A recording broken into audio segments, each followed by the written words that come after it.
ನನ್ನ ಬಂಧನ ಬಗ್ಗೆ ಮುಂದಿನ ದಿನಗಳಲ್ಲಿ ಎಲ್ಲ ಹೇಳುತ್ತೇನೆ. ನನ್ನನ್ನು ಅನಾವಶ್ಯಕವಾಗಿ ಟಾರ್ಗೆಟ್ ಮಾಡಲಾಗುತ್ತಿದೆ ಎಂದು ಮೈಸೂರು ಕೊಡಗು ಕ್ಷೇತ್ರದ ಸಂಸದ ಪ್ರತಾಪ್ ಸಿಂಹ ಅವರ ಸಹೋದರ ವಿಕ್ರಮ್ ಸಿಂಹ ಪ್ರತಿಕ್ರಿಯೆ ನೀಡಿದ್ದಾರೆ.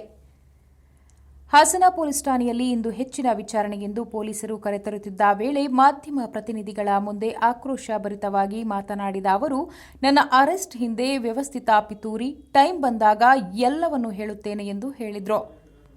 ಹಾಸನ ಜಿಲ್ಲೆಯ ಬೇಲೂರು ತಾಲೂಕಿನ ನಂದಗೊಂಡನಹಳ್ಳಿಯಲ್ಲಿ ಮರಗಳ ಮಾರಣ ಹೋಮ ಆರೋಪದಲ್ಲಿ ವಿಕ್ರಮ್ ಸಿಂಹ ಅವರ ಬಂಧನವಾಗಿದೆ. ಕೋಟ್ಯಾಂತರ ರೂಪಾಯಿ ಮೌಲ್ಯದ 126 ಮರಗಳನ್ನು ಕಡಿದು ಸಾಗಿಸಿದ ಆರೋಪ ವಿಕ್ರಮ್ ಸಿಂಹ ಅವರ ಮೇಲಿದೆ. ಇದರ ಬಗ್ಗೆ ಬೆಂಗಳೂರಿನ ಮಲ್ಲೇಶ್ವರಂನ ಅರಣ್ಯ ಭವನದಲ್ಲಿ ವಿಚಾರಣೆ ಮಾಡಲಾಗುತ್ತಿದೆ. ಇನ್ನು ರಾಜಕೀಯಕ್ಕೆ ಬರಲು ನನ್ನ ವಿರುದ್ಧ ಪಿತೂರಿ ಮಾಡುತ್ತಿರುವವರ ಬಗ್ಗೆ ಬಹಿರಂಗವಾಗಿಯೇ ಹೇಳುತ್ತೇನೆ. ನಿಷ್ಠಾವಂತ ಅಧಿಕಾರಿಗಳು ಎಂದು ಹೇಳುವವರನ್ನು ಮುಂದೆ ಬಿಟ್ಟು ಇದರಲ್ಲಿ ಯಾರ್ಯಾರ ಕೈವಾಡವಿದೆ ಎಂಬುದನ್ನು ಮುಂದಿನ ದಿನಗಳಲ್ಲಿ ತಿಳಿಸುತ್ತೇನೆ ಎಂದು ಹೇಳಿದರು.